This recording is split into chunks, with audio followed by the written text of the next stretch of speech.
Aromagees Botanica, a metaphysical store for mind, body, and spirit.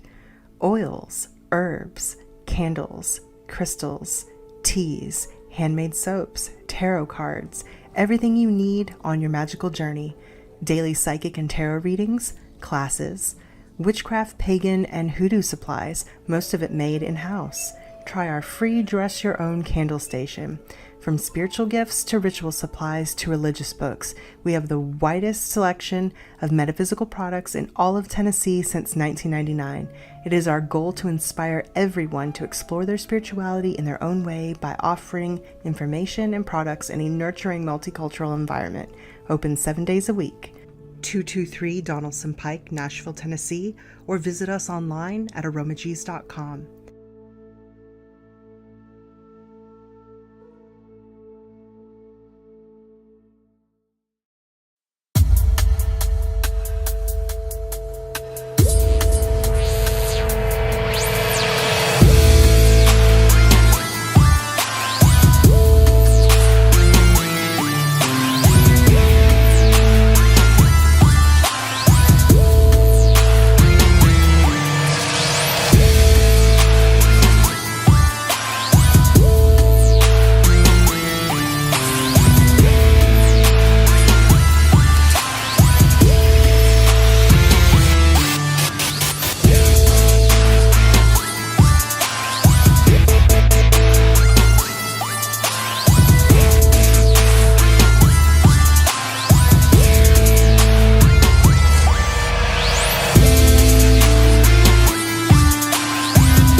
Hey everybody, welcome to another episode of the Millennial Magician Archive. I am your host, Phoenix Coffin-Williams, and today I'm coming to you from the beautiful Forest Lawn Cemetery here in Buffalo, New York. Forest Lawn Cemetery is a place of power for me, and so I do a lot of working in here. And also, as a result, a bunch of the things that I broadcast to you for this series will take place in this cemetery. Forest Lawn Cemetery is located in Buffalo, New York, which is in Erie County, and it houses a great deal of famous spirits, people who have done great things with their lives. Right now, at the time of filming, it is September 6th, 2022, which means we are gradually moving along in the wheel of the year towards Mabon and towards Samhain after that. And so I thought that this would be a great time to start to do some work and do some teaching and do some exploration about spirits, and particular spirits of the dead. So this episode is specifically about working in the graveyard. when it comes to working in the graveyard, there are some things that need to be considered so that it can be done effectively and safely, depending on your spiritual orientation. So first and foremost, it's important to understand, it's important to recognize, and it's important to acknowledge the role of the cemetery in the work of a successful witch, of an effective witch. Working with spirits of the dead and, utilizing necromantic magic is something that is innate to the power of witches, and I personally think that it is beneficial to celebrate it as often as possible, and especially when it's needed. So I'm coming to you from a place of necromantic magic. Working in the cemetery, working with spirits of the dead is an innate power of the witch, and it's something that we can all benefit from doing and enriching our personal spiritual practices. And then also, if we do work for other people, because people do still consult witches and spiritual directors for help in life. So if you are the kind of person who works for clients and who does consultations, using the cemetery for work is absolutely an essential component of effective magic and consultations. With that being said, there are some tools, there are some tricks, there are some techniques, and there are some practices that are absolutely essential for us to be doing to make sure that we are doing this work to the best possible outcome. And depending on what you believe about the cemetery, depending on what you believe about spirits of the dead, absolutely impact your experience with this work. So, first and foremost, one of the things that I want to go over is the proper way to enter a cemetery when you are engaging in necromantic magics. So this could be collecting graveyard dirt. This could be honoring a specific spirit or ancestor. This could be doing any kind of magic or spell casting that has to happen in the gates of the cemetery, right? There are ways to enter the cemetery to make sure that you get off on the correct foot.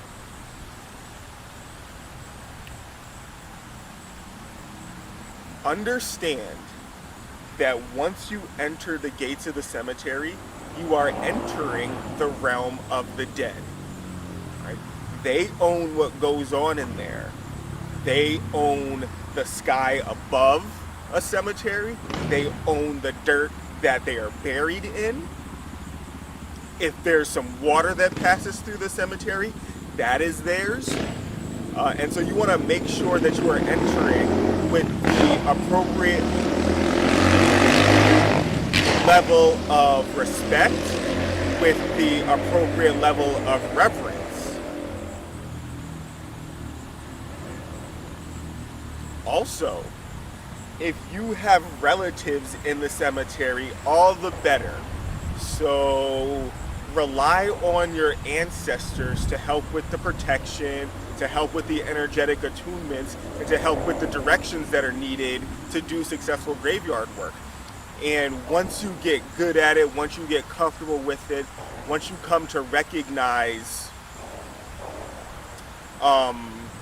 how you feel when you feel on and how you feel when you feel off when you're doing graveyard work, then it is a good time to explore into other cemeteries where you might not have relatives.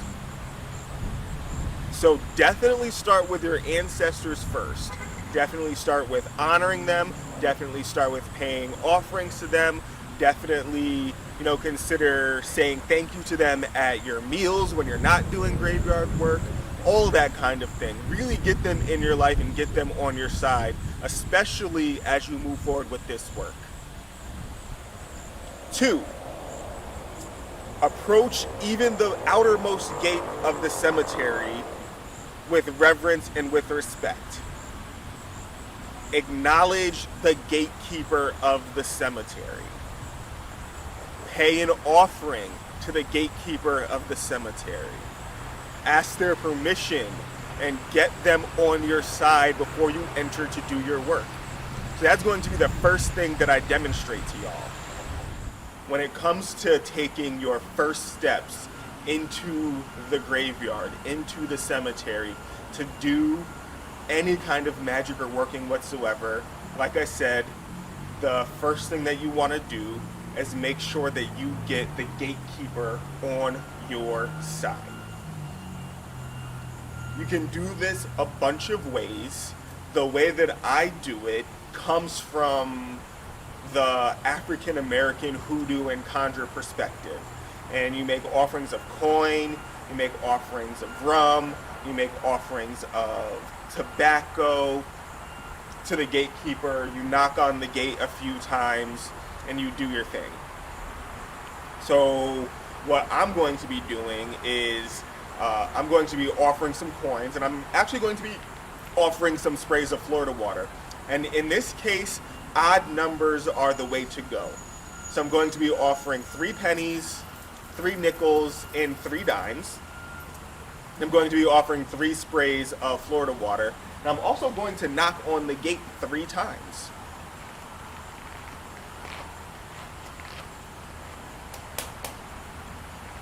So you knock on the gate, you place your offering down.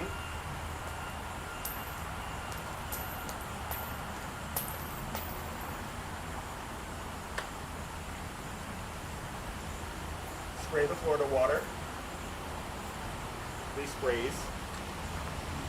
Then at that point, you would address your prayer. If you're using rum, if you're using vodka, if you're using some kind of liquor, you can spray it out of your mouth, or you can dump it if you don't know how to do it. But here you would offer a prayer to the gatekeeper. I do call on you, O gatekeeper of the cemetery, guardian of this threshold. I call upon you to descend upon me and be my guide. I ask for your permission, I ask for your blessing to enter this place and to do my sacred working. Please accept the offerings that I make here unto you for the success of my work and to uphold the sanctity of our relationship. I do pray this earnestly from my heart, so mote it be. And then you wait for that feeling to fall upon you. You wait for that message to come to you about whether or not it is appropriate for you to enter and do your work at this time. If it's affirmative, you go head in and do what you gotta do. If it's not affirmative, you pack up and you come back later. You of course leave the offering. You don't take your rum back. You don't take your tobacco back. You don't take your coins back. You leave them there. Thank you for the consideration. And then you come back another day. The reason why it's important to listen for this message or wait for the affirmation is because perhaps your ancestors aren't fully in line with what's going on, and you might need to tweak either your spell work, you might need to tweak your intention, you might need to pay better attention to your life circumstances before you do this work.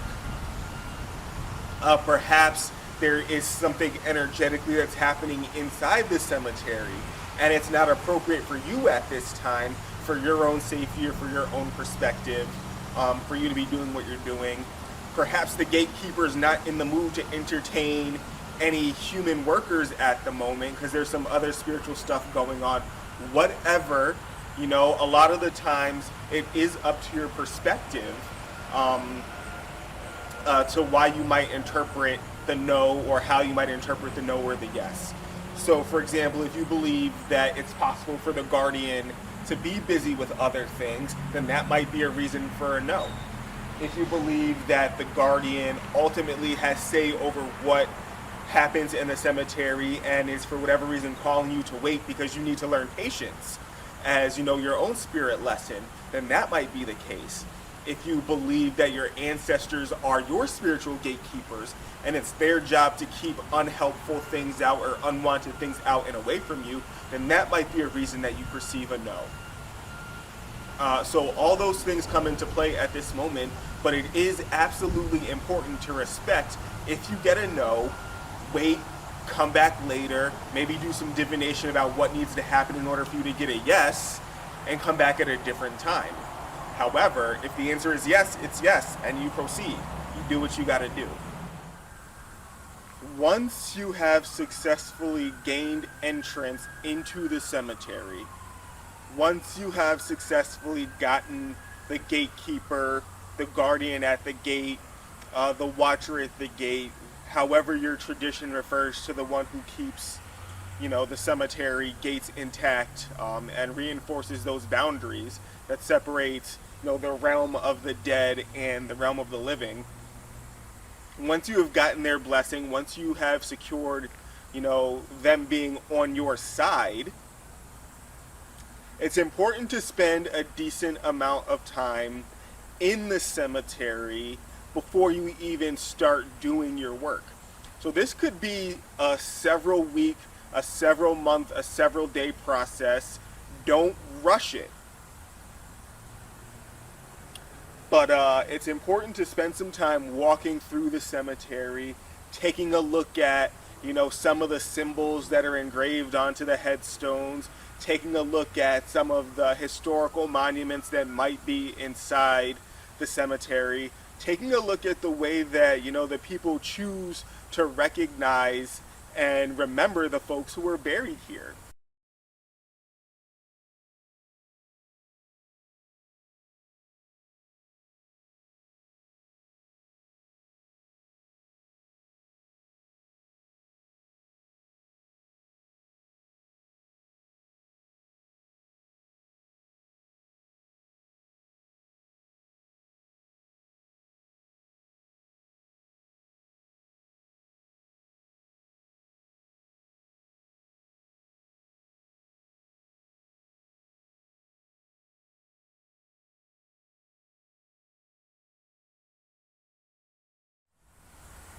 If you are in a cemetery that is established for public use or private use, it's important to know that because it can impact, what you do in there or what kinds of work you do in there or how you go about doing it. But it also gives you a quick history lesson, gives you some knowledge about the place that you are dealing with and about the energy that's incorporated in there.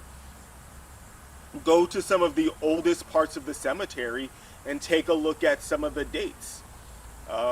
Cemeteries that have been established for public use might also bear the same date or be established somewhere near the time that the city that you are in or the village that you are in was established in.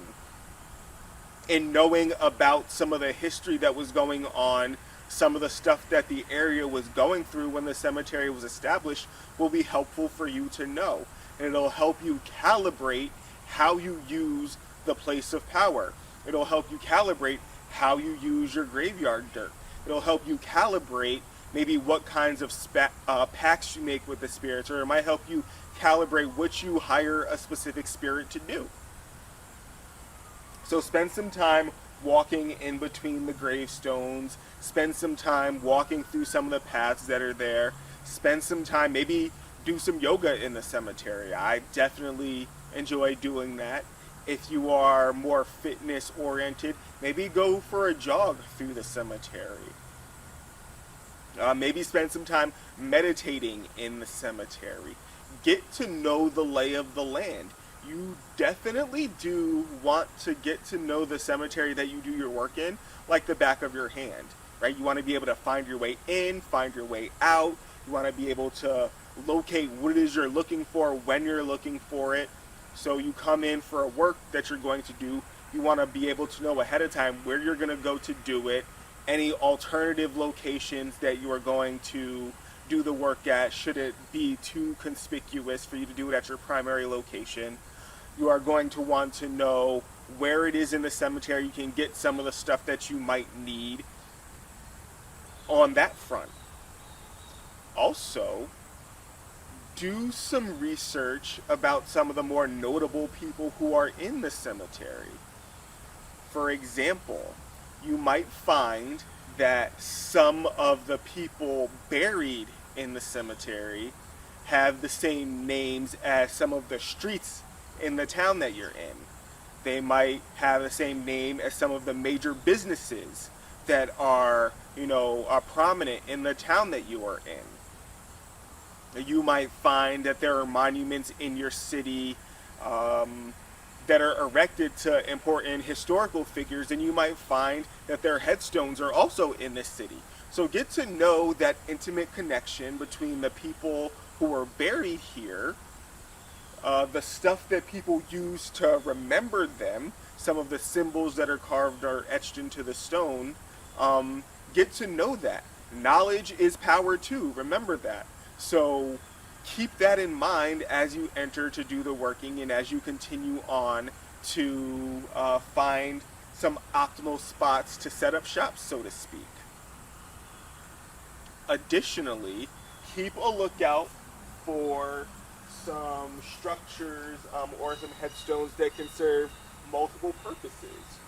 So as you are getting to know your cemetery, as you are getting to know the place of power, hopefully this is a place where your ancestors are buried, so you go there frequently, to remember them and to honor them and to draw up strength from them.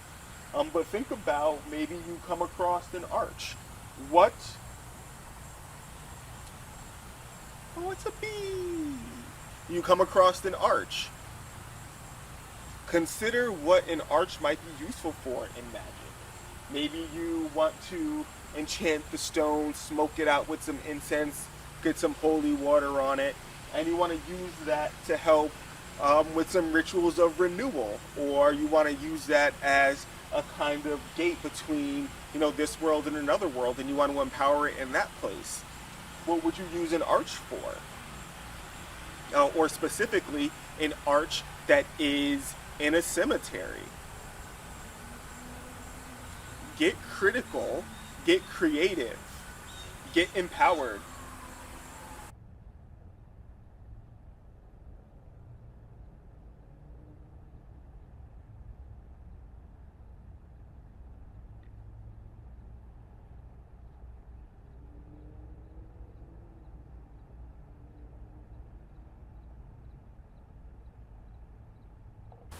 As you can see, I am at the final resting place of Millard Fillmore, who was the 13th President of the United States of America. As a witch, as a priest, as someone who works, inside the tradition of conjure, and as someone who is also a social justice warrior, I am extremely fortunate to live so close to the grave of a United States president.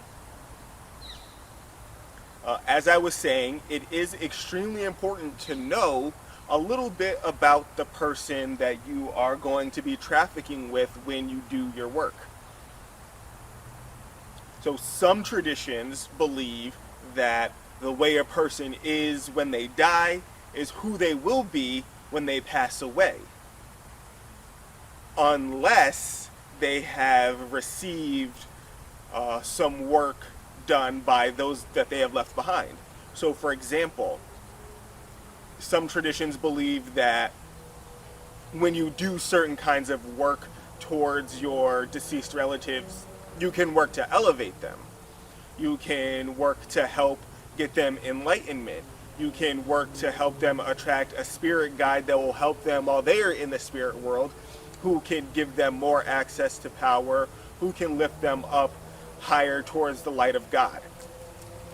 And that helps them become a more tempered spirit, that helps them become a little bit more useful to the living, and it helps them engage in their duties to the living a little bit more willingly and a little bit more holistically and a little bit more honestly. So there's the belief that, spirits still maintain a personality or some form or semblance of an ego when they cross over. Other traditions believe that when a person passes away, they get a glimpse of their life and they get a glimpse of the greater picture, and that is what triggers some enlightenment in them. and it makes them safer to work with. It gives them a bigger perspective, so they're no longer looking at humanity and what it means to be alive in the physical and the way that they did when they were alive. And so this does go for working with ancestors as well. So this is something to think about if you are estranged from your ancestors, if your ancestors didn't like what you were doing while you were in the living. You know, maybe they weren't a fan of your religion. Maybe they weren't a fan of your queer identity. Maybe they weren't a fan of your partner, the way that you chose to raise your kids. Or for whatever reason, you and some ancestors or a particular ancestor had some kind of a tumultuous relationship while they were alive, consider what you might think about them now that they're passed away. If you believe that they still harbor those human resentments, then that's your cue to start engaging in rituals and offerings that are meant to help get them enlightened. You might dedicate a rosary to them. You might dedicate a specific holiday to visiting them. You might call them out on your ancestor altar at home and start making offerings to them and lifting them up towards the light of God so that they become a little bit more tempered. And there are offerings that you can make to them to bring them along to your side and to help them see the value and the strength that comes with your own brand of diversity. If you are the kind of person who believes that upon passing over, they become more enlightened, they get a bigger picture view, then you start working with them, making them offerings, and start drawing their attention to you so that you can work with them and so you can get access to that insight and to that enlightenment. All of this starts happening before you seek to hire a spirit and before you seek to, take anything or, request anything from them. So getting to know them, if they are not your direct ancestor, I definitely recommend choosing a public figure and, starting to get to know what they were known for in the living. It's a lot easier to do that with a public figure than it is a random obscure name that is somewhere in the cemetery. We can read about Millard Fillmore. We can read about Lucille Ball. We can read about Tom Sawyer. And we can, learn about what this dude's politics were, right? We can maybe find out that he was a Republican or a conservative, 13th president of the United States. What was going on in 1874 when he died? What was going on during his pregnancy? What are some of the legislation that he vetoed? What are some of the legislation that he very quickly signed into action? 13 is pretty early on in the grand scheme of the presidency. So what did he stand for? As an African American worker, as an African American witch, and as a social justice person, I would immediately start making offerings to get him enlightened, to kind of remove some of that racism that is inherent in white people from around that time, to start to, make sure that the working that I'm doing doesn't have any repercussions. That's how I would immediately approach. Offerings of tobacco, offerings of rum, offerings of incense, offerings of coffee, offerings of rice, offerings of beans, offerings of flowers are all things that I would bring to this place. One of the other things that I think is super important that I want to draw your attention to is making offerings of ancestor money. So I have two different types here.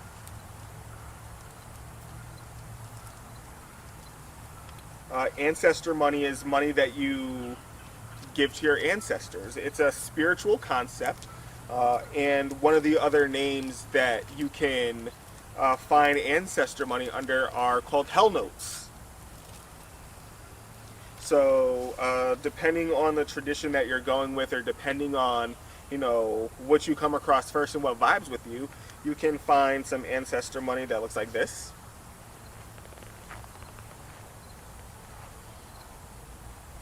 you can find some ancestor money that looks like this.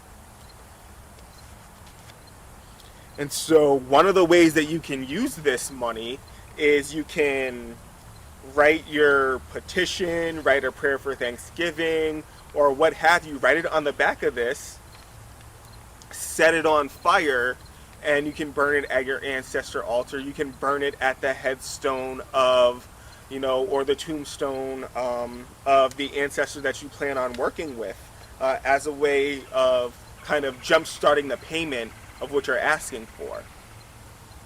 Burn one of these off. Consider that it gives them energy to do what it is that you're asking. It's kind of like an incentive, so incentivizing your request. But we're definitely burning ancestor money, for our ancestors who are directly related to us, who are our spiritual ancestors, and then also to any elevated ancestors that we are working with.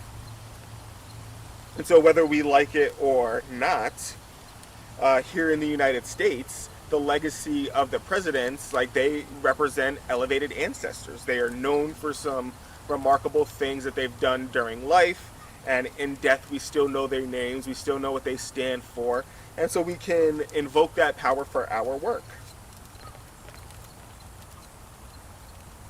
If you are just making a general offering, I recommend an offering of incense, maybe a few tea light candles.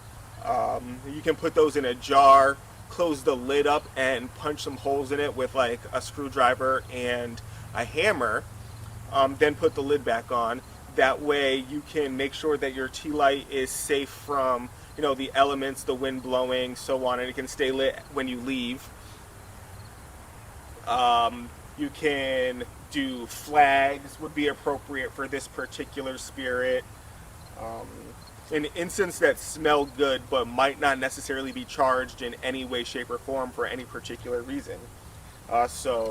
Just some, this smells nice, I find it pleasing, so I'm definitely making sure that, I'm not offering the spirit anything that I find fuddy-duddy. So if I don't like it, I'm not using it as an offering. If you were doing workings for money, I definitely recommend incense that have a money theme. So silver rain, which is this one, rain that coin down. Silver and gold incense, gold rain incense. If you are leaving some coins, you can smoke the coins and come to me.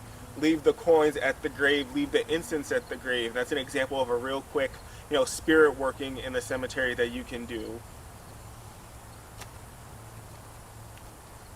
If your life is difficult and you want the presidential power to kind of make that life a little bit easy for you, you can use some easy life incense, special favor incense, and you can combine that with some parchment paper and write a petition on there.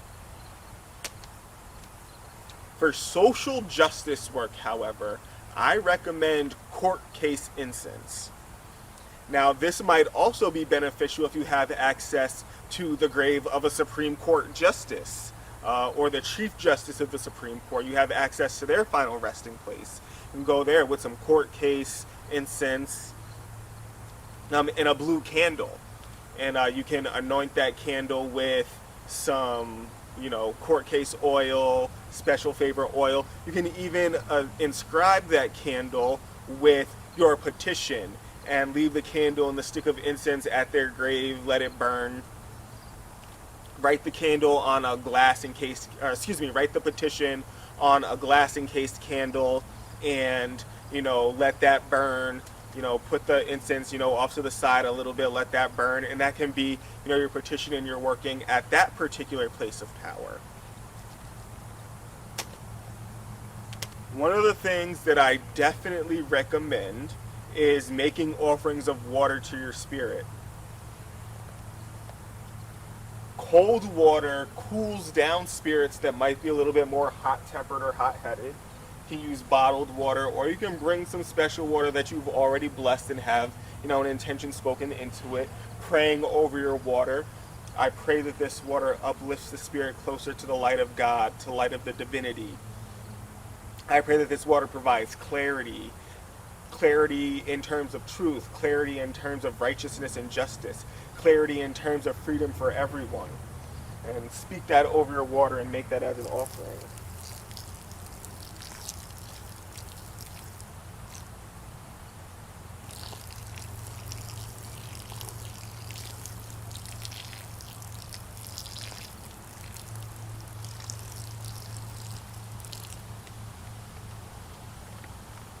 One of the reasons why I do recommend pouring the whole bottle or the whole jar out is because now this becomes a receptacle for the graveyard dirt that you do collect.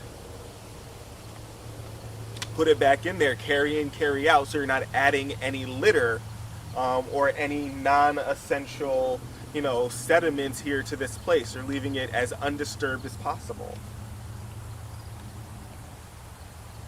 Why would you collect graveyard dirt? Great question. Graveyard dirt can be used in many different kinds of workings. They can be used in love spells, money spells, court case spells, justice spells, prosperity, abundance, protection. You name it, you can use graveyard dirt as an ingredient. You can also use it for some ill will kind of things if you know you know. The cemetery is a place where you can come to, put to rest some qualities that maybe you want to be rid of your body, and then you can also use it to harm others if you know you know. The process for harvesting graveyard dirt. 1, you want to have an item to dig with, a spoon, an athame, a garden trowel. Any of those things works. You smoke that thing in your special incense to kind of sanctify. You hit it with some holy water that you've made under the full moon or that you've gathered from your churches or what have you. Hit that thing with your holy water, make it sanctified. You come up to your spirit. You make your offerings first. Maybe you make an offering of some coffee. You maybe take a handful of coffee that's already ground and you sprinkle it onto, the spot. You make your offering of some rum. Maybe you pour the rum, or you pour the vodka, or you pour the tequila based on, if the spirit is known for a specific kind of liquor, by all means use that. But you make your offering of liquor to the spirit. You pour it out. Pour it on the dirt around the grave. Don't necessarily pour anything onto the actual tombstone. The only exception I say might be water, but even then, it's not necessary. Pour it around the tombstone, pour it around the headstone. You don't necessarily have to put it directly on here. But make your offerings, say your prayers to your ancestors, say your prayer to the spirit that you are trying to work with. If it's in your repertoire, cast a circle to contain any of the energies that you are raising. If you are not particularly good at listening for or feeling for or sensing the message of spirit in your body, you can always flip a coin 3 times. Get all 3 heads, that's a yes. Get all 3 tails, that's a no. Get 2 heads and a tail, that's a yes, but pay attention, move cautiously, move intentionally. Get 2 tails and a head. The answer is no for right now, come back at a better time, or something like that. You can also use your pendulum, and however your pendulum is calibrated, counterclockwise for no, clockwise for yes, and you spin that, let that thing spin while you're here, and let that be, a more tangible determinant about whether or not you are meant to proceed. Once you make your offering, once you say your prayers, sit in meditation for a second. Take a look around you for any signs or omens that might be present. So bees might be a thing. Cardinals might be a thing. Blue jays might be a thing. Turkey vultures might be a thing. Hawks, falcons might be a thing. Just take a look at the way that any nature spirits are trying to communicate with you while you're doing this work. If you notice any kinds of feelings in your body, if you notice yourself start to get anxious, pack it up. If you notice yourself start to get nauseous, pack it up. If you notice that all of a sudden you have to go to the bathroom and excrete really intensely, pack it up. Come back another time. And that's in absence of flipping your coin, using your pendulum, doing any of the dowsing or stuff like that. Once you get your yes, you go ahead with the tool that you're going to use to dig. You want to dig in the dirt in a large circular pattern and lift up some of the uppermost grass and some of the uppermost layer, and move that to the side. Once you do that, there's like a little bit of a hole there.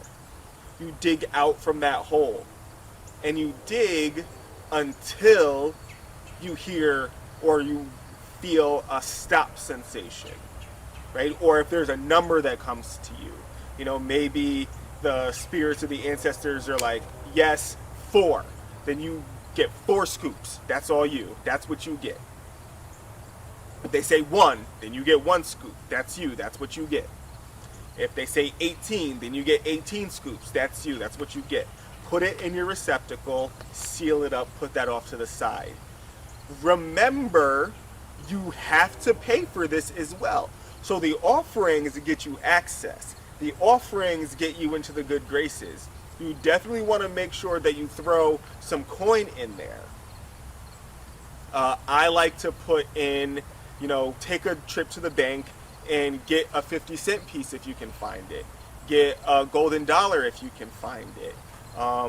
If you can't do that, throw in 3 or 9 pennies, 3 or 9 nickels, 3 or 9 dimes. But you definitely want to make sure that you are putting coin in there. Don't put any actual dollar bills in there. Definitely go with the coins. So here's a 50-cent piece. It's an example of something that I would use as something as a payment. Here's a golden dollar. It's an example of something that I would use as a payment. Put those in the hole where you remove the dirt from. If you are hiring the spirit to do something in particular for you, this is also the time to put in your petition. Your petition is written in either dove's blood or bat's blood ink. Dove's blood for the work of, good. Bat's blood for a little bit less savory work. If you know, you know. But you put your petition down on your parchment paper. If you don't have parchment paper, you use, rip off a piece of paper from a brown paper bag. You use it on that. You sign your name and you put your thumbprint, you put your thumb into the dove's blood or the bat's blood ink, and you put the thumbprint down at the bottom of your petition. You roll it up, and you also put your petition in that hole with the coinage. And then you replace that piece of earth that you dug the circle out of. You replace it just like a puzzle piece. Boom, tamp it down just a little bit. That way the place looks as undisturbed as possible. And then, boom, that's the petition. That is the hiring process for hiring a spirit. You might also decide that you want to put a little bit of water around the area. You might also decide that you want to stick an incense around the area. You might also decide that you want to put, a jar with some sand and some tea light candles, in that area as well. I'm just place it on top of that. But eventually what will happen is the rain will happen, the natural movements of the earthworms and the creepy crawlers in there will reshift it, and that will become a solid piece of ground again. But definitely put it back, make it look as undisturbed as possible is the goal.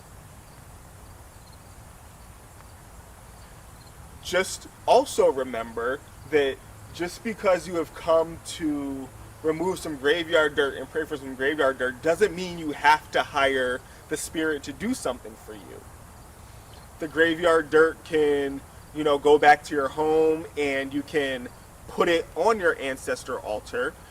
If it's the grave of a relative that's in your direct bloodline or your spiritual lineage, you can take that home and you can put it, on your ancestor altar right next to a picture of them.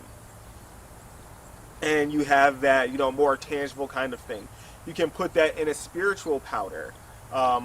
For example, if you want to grab on to a special opportunity, which is also something that I would come to Millard Fillmore for, right? Like, he had one of the best opportunities in the land. He got to be the president of the United States. So if I wanted to maybe grab onto some opportunity, maybe I'll do an opportunity knocks kind of work, and I'll use his graveyard dirt in a powder or into a formula that includes some 5-finger grass to grab some opportunities. Maybe I'll add it to a crown of success oil, in which case I might also add some 5-finger grass, a few small pieces of iron pyrite, or I might add some lodestone to it to like really kind of attract those things that I'm looking for. So graveyard dirt in and of itself is an ingredient in spells. If you know, you can put it in someone's shoe and engage in some foot track magic. That way you can sprinkle the graveyard dirt out in a path where someone's going to be walking, and you can use it to influence their way that way. You can really set someone up to have a really bad fucking day if you can manage to get it in their shoe, or if you can get it, if you can charge it and get them to walk through it. So you can use it in that kind of way. But also you can hire a spirit right here at their grave as well. So that's something to think about. That's something to take a look at. Once you are done, you say your concluding prayers to the spirit. You say some concluding prayers to your ancestors. You get up, you pack your stuff up and put it away. You're making sure that you are not leaving any litter. You are making sure that you are not leaving any trash, any garbage. You basically don't want anyone to know that you were there at all, realistically. Put your stuff away.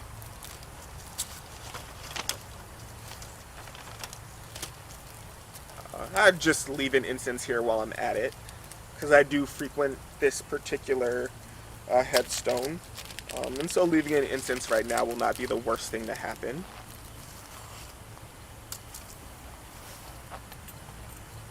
See if I actually have a lighter on me. Might not be getting an incense if I don't have a lighter. Ta-da!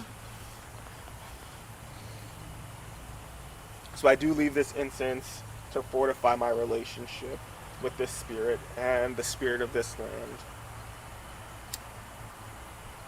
May I be accepted fully. May I always be welcomed here. And as far as my relationship with the spirit goes, may there always be peace between us.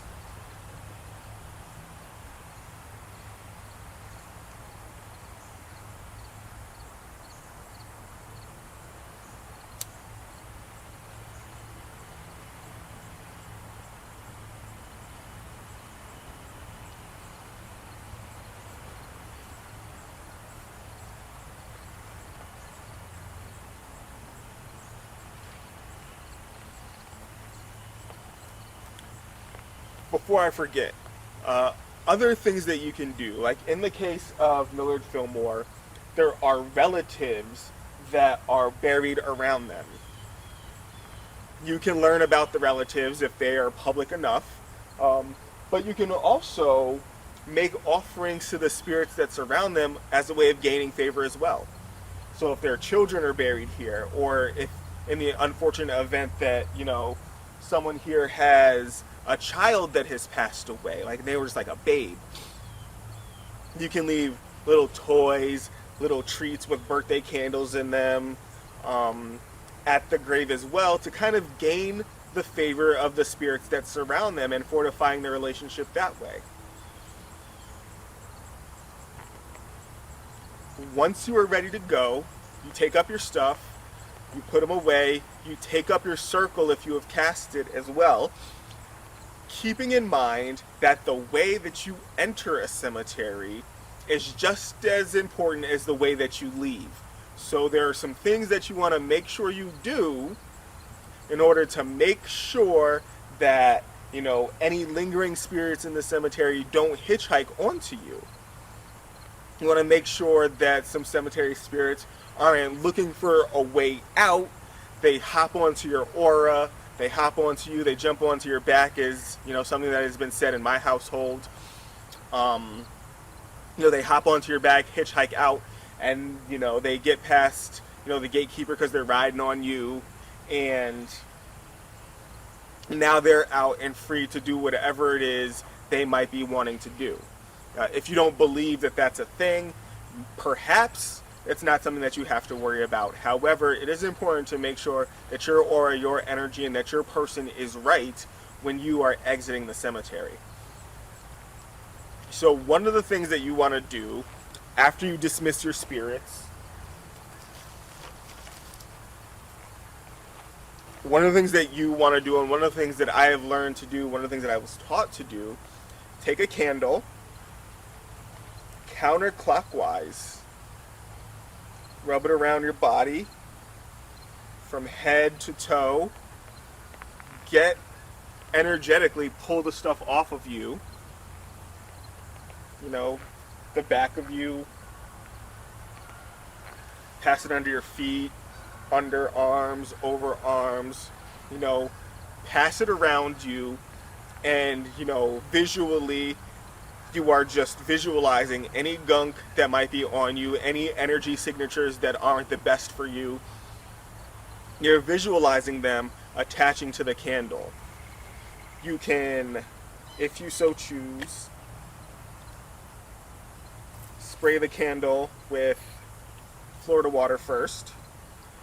You definitely want to spray yourself with Florida water as a way of cleansing yourself as well.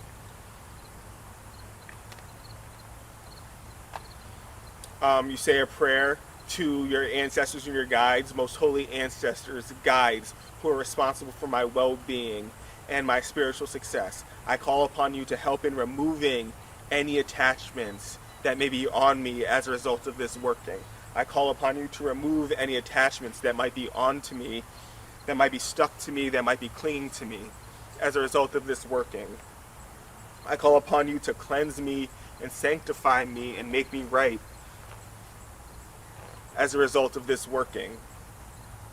Visualize the candle just kind of pulling it off, sucking them off. Maybe you can visualize things getting stuck or caught into the wax. And last but not least, as you are exiting the cemetery, you want to find your way home in a different way than the way that you came. You can, if you drove, you can repeat the spinning around 3 times, right? So you can, go the opposite way from your house, make a left turn. Travel down that street, make another left turn. Travel down that street, make another left turn. Travel down that street, make another left turn. Then go down another block and just do 3 turns, and then find a way to your house, not touching any of or a significantly different number of roads than the ones that you took to get here. This could also mean exiting the cemetery from a different entrance or from a different place. And all of this is to make sure that a malevolent spirit doesn't follow you home and doesn't start to wreak havoc in your life or cause mischief. And then once you do get home, this candle that's pulled off all the gunk on you, that is, maybe got any malignant or less than, happy spirits attached to it, you go home and you just let that burn all the way down and, just let the fire consume that energy so you have less to worry about. Of course, put the faith in your gods, your guides, and your ancestors to keep you safe and protected. And keep in mind that if your petition or your prayers made any promises to the spirits that you're working with, you get started on making good on your promises immediately. So that is it for now. Thank you for tuning in to this episode of the Millennial Magician Archives. I look forward to working with y'all again, and I look forward to the next episode.